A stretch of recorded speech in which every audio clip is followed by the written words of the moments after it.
तो गाइज कल से डीजे की गाड़ी में आग लगने का एक वीडियो बहुत ज्यादा वायरल हो रहा है।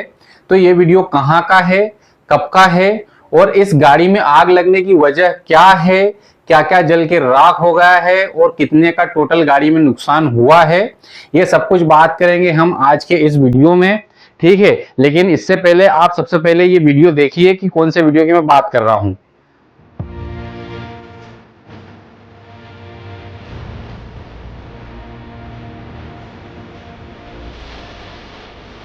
तो गाइज ये वीडियो आपने भी कहीं ना कहीं सोशल मीडिया में एक आध दिन में जरूर देखा होगा। ठीक है, तो चलिए इसके बारे में हम डिटेल में बात करते हैं, लेकिन इससे पहले आप मेरा नाम जान लीजिए। मैं हूं शुभम सारदे और आप देख रहे हैं साउंड विद सारदे यूट्यूब चैनल। अगर आप साउंड से रिलेटेड ऐसे ही न्यूज और टेक्निकल नॉलेज जानना चाहते हैं तो आप चैनल को सब्सक्राइब कर ले, क्योंकि आपको इस टाइप की ही वीडियो इस चैनल पे मिलती है। तो चलिए वीडियो स्टार्ट करते हैं। तो गाइज कल से एक वीडियो वायरल हो रहा है जिसमें कि एक डीजे की गाड़ी में आग लगी हुई है और कुछ लोग आग को बुझाने की कोशिश कर रहे हैं। ठीक है, तो ये वीडियो कहाँ का है, कब का है, आग कैसे लगी और क्या क्या जल के खाक हो गया और कितने का नुकसान हो गया, सबके बारे में हम वन बाय वन इस वीडियो में बात करते हैं। ठीक है, तो सबसे पहले हम बात करें कि ये वीडियो कहाँ का है। ठीक है, तो इस गाड़ी का जो प्रोग्राम था वो था जहाज गांव में। ठीक है, एक विलेज है जहाज खामभाट करके। ठीक है, और ये गाड़ी कहाँ की है, ये गाड़ी गुजरात की है, आनंद डिस्ट्रिक्ट की तारापुर के आसपास की। ठीक है, चलिए आगे चलते हैं। तो ये कब की है, ठीक है, ये जो आग लगने की घटना है वो कब की है, तो ये आग लगने की घटना कल की है। ठीक है, कल लगभग दोपहर 3 बजे की बात है जब गाड़ी में आग लगी थी तब की। ठीक है, आगे चलते हैं। तो आग कैसे लगी, तो आग लगने का जो मेन कारण है वो जनरेटर के फॉल्ट की वजह से आग लगी है। ठीक है, अब आप ये सोच रहे होंगे कि भाई मैं इतना कॉन्फिडेंस से कैसे आपको बता पा रहा हूं कि जनरेटर के फॉल्ट की वजह से ही आग लगी है, क्योंकि जो गाड़ी का ऑनर है जो ऑन द स्पॉट वहां पे था, मेरी उनसे फोन पे बात हुई है और काफी समय तक बात हुई है। उनसे मैंने बहुत कुछ पूछा कि भाई कैसे हो गया, क्या क्या आपने गलती करी थी या ये लगने के क्या क्या कारण हैं, सब कुछ मैंने उनसे बात करी। कोई नुकसान तो नहीं हुआ, कितना नुकसान हुआ, क्या क्या जला, किसी व्यक्ति को तो नहीं चोट आई, सब कुछ मैंने बात करी उनसे। ठीक है, इसलिए मैं आपको कॉन्फिडेंटली इतनी चीजें बता पा रहा हूं। ठीक है, तो ये जो जनरेटर का फॉल्ट था उसकी वजह से आग लगी थी। अब वो प्रॉपर नहीं बता पा रहे थे कि भाई जनरेटर में ऐसा क्या हो गया था कि उसकी वजह से आग लगी, लेकिन मैं आपको बताता हूं कि जनरेटर में ऐसी कौन कौन सी चीजें हैं जिसकी वजह से आग लगने की संभावना होती है। ठीक है, तो सबसे पहले तो प्रॉपर एयर पासिंग होना चाहिए।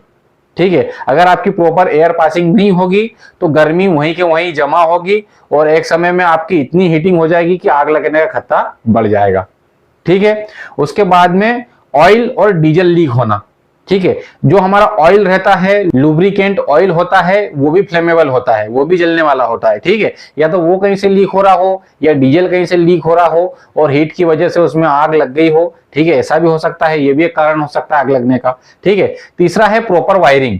हो सकता है कि जनरेटर की जो वायरिंग हो वो प्रॉपर नहीं की गई हो। ठीक है, या फिर कट पिट वाले वायर हो, ऐसा भी हो सकता है, या फिर कहीं से शॉर्ट सर्किट हुआ हो, ऐसा भी हो सकता है। ठीक है, तो ये भी एक मेन कारण है आग लगने का। ठीक है, उसके बाद में प्रॉपर कूलेंट। कई बार क्या होता है कि हम जनरेटर में प्रॉपर कूलेंट नहीं यूज करते, खाली पानी डाल देते हैं और चल रहा है, तो क्या है कि जनरेटर प्रॉपर तरीके से कूल नहीं हो पाता, इस वजह से जनरेटर की हीटिंग बढ़ जाती है और आग लगने के चांस भी बढ़ जाते हैं। ठीक है, तो ये मेन कारण है कि जनरेटर की वजह से आग कैसे लगती है। ठीक है, और इन्हीं में से कोई सा एक कारण रहा होगा कि जनरेटर में आग लगी है या जनरेटर के फॉल्ट की वजह से आग लगी है।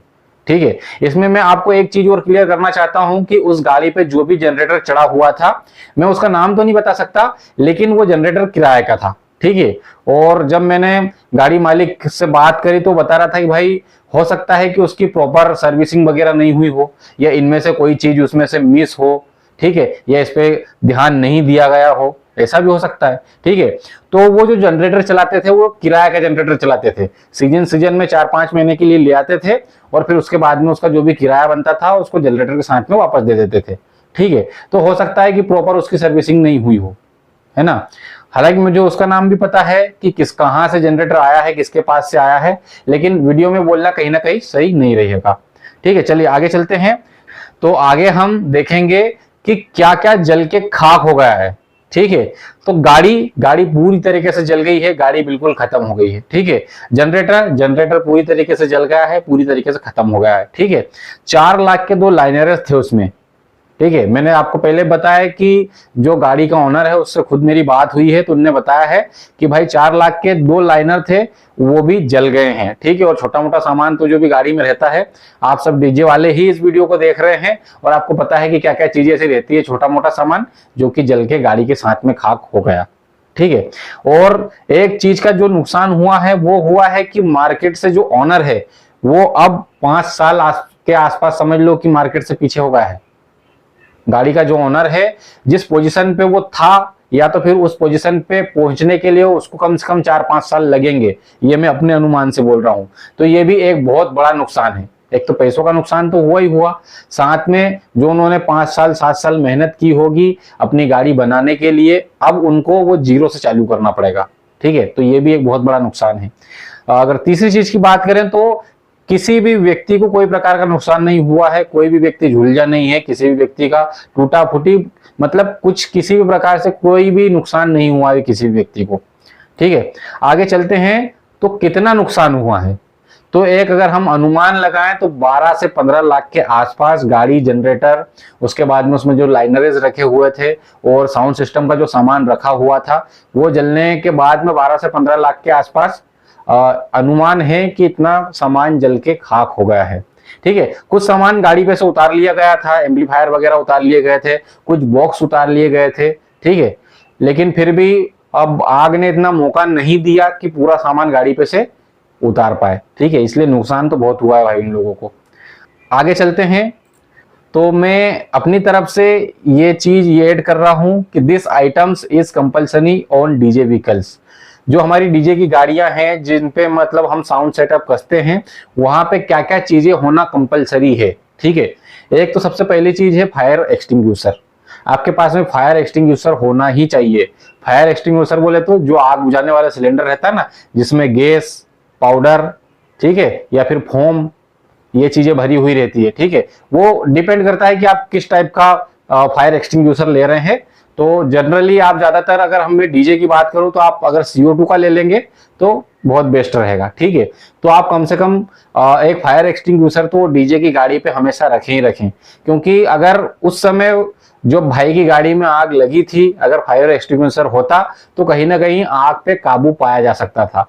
जब आग बहुत ज्यादा काबू से बाहर हो गई तब उस पर पानी डाला जा रहा है, रेत डाली जा रही है, ठीक है, और उससे कंट्रोल नहीं हो पा रही है। तो अगर इनिशियल लेवल पे जब देख लिया गया था कि भाई आग लग रही है या लग गई है, तो उस समय अगर गाड़ी में फायर एक्सटिंग्विशर होता तो आग पे काबू पाया जा सकता था, ठीक है। दूसरी चीज, गाड़ी में कूलर होना बहुत जरूरी है, ठीक है। मशीनें भी बहुत हीट करती हैं, ठीक है, इसलिए कम से कम जो व्यक्ति उसमें रहते हैं और मशीनें जो रहती हैं उसमें कूलर तो होना ही चाहिए, क्योंकि कूलर अगर होगा तो मशीनों को भी ठंडा रखेगा, अपने एम्पलीफायर को भी ठंडा रखेगा, ठीक है, तो अच्छे से वर्क कर पाएंगे। लेकिन कई बार क्या होता है, जैसे हम कूलर वगैरह यूज नहीं करते हैं तो मशीनें प्रोटेक्ट पे चली जाती है, ठीक है, कम वॉल्यूम खोलने पे ही ओवर हीट हो जाती है, ठीक है, या कम वॉल्यूम खोलने पे कभी कभी क्लिपिंग भी दिखाने लगती है, तो ऐसी प्रॉब्लम भी आती है। इसलिए कंपलसरी कूलर तो होना ही चाहिए। और अगर वायरिंग की बात करें तो वायरिंग भी भाई प्रॉपर होनी चाहिए, ठीक है, कहीं भी कटपिट नहीं होना चाहिए वायर में, ठीक है। और अगर हो तो अच्छी क्वालिटी के टेप से उसको रैप किया हुआ होना चाहिए। ऐसा नहीं घटिया क्वालिटी के टेप से कर दिया, उसका ग्लू उसमें से निकल रहा है और टेप छूट रहा है या फिर ठीक ठाक नहीं किया है, तो वायरिंग भी प्रॉपर होनी चाहिए, ठीक है। आगे चलते हैं तो आगे डीजेस और भोपाल के इंस्टाग्राम पेज पे एक बहुत अच्छी चीज अपलोड हुई है, तो मैंने सोचा कि उसको भी इस वीडियो में लिया जाए ताकि आप लोग भी ध्यान दे सकें कि भाई गर्मी बढ़ रही है और गर्मी के कारण आग लगने के जो खतरे हैं वो बहुत ज्यादा है। हमारा नुकसान तो होता ही होता है, साथ में प्रशासन भी परेशान होती है, ठीक है, जिनके यहाँ हम प्रोग्राम करने गए हैं वो भी परेशान होते हैं, ठीक है। तो भाई देखो, गर्मी बढ़ रही है तो हम क्या क्या ऐसी चीजें कर सकते हैं कि आग लगने के जो चांसेस है वो काफी हद तक कम हो सके, ठीक है। तो आप यहाँ भी देख सकते हैं गर्मी का मौसम है, टेम्परेचर बहुत ज्यादा है, सुरक्षा में ही समझदारी है, ये बहुत अच्छी बात बोली इन्होंने, ठीक है। भोपाल के जिम्मेदार डीजे, सुरक्षा इवेंट हमारी पहचान, ठीक है।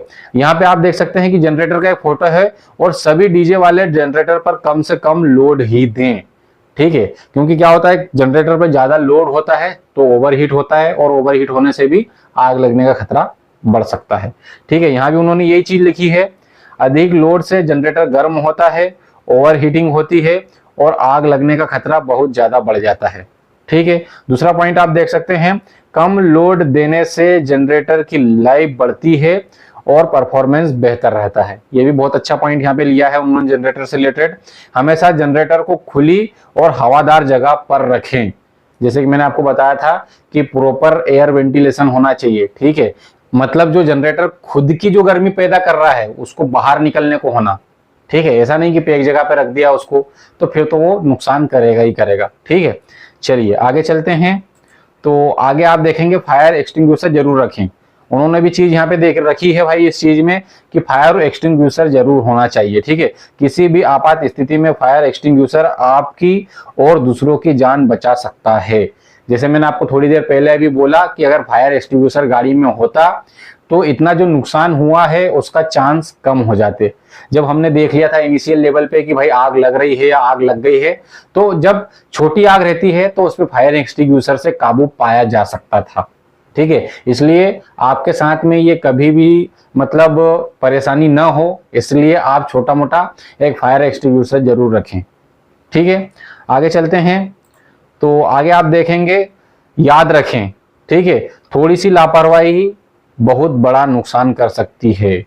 ठीक है, जैसे मान लीजिए कि अगर एक फायर एक्सटिंग्विशर की बात करें कि अगर एक्सटिंग्विशर हमारी गाड़ी में होता और हम उस चीज के लिए लापरवाह नहीं होते, ठीक है, तो हमारा जो 10, 12, 15 लाख रुपए का भाई का हमारा नुकसान हुआ है वो कहीं ना कहीं कम होता नुकसान। ये नहीं बोल रहा हूं कि नुकसान होता ही नहीं, हो सकता नहीं भी होता, है ना। इसलिए भाई गर्मी का मौसम है तो आपको इन चीजों में तो सतर्कता रखनी ही पड़ेगी।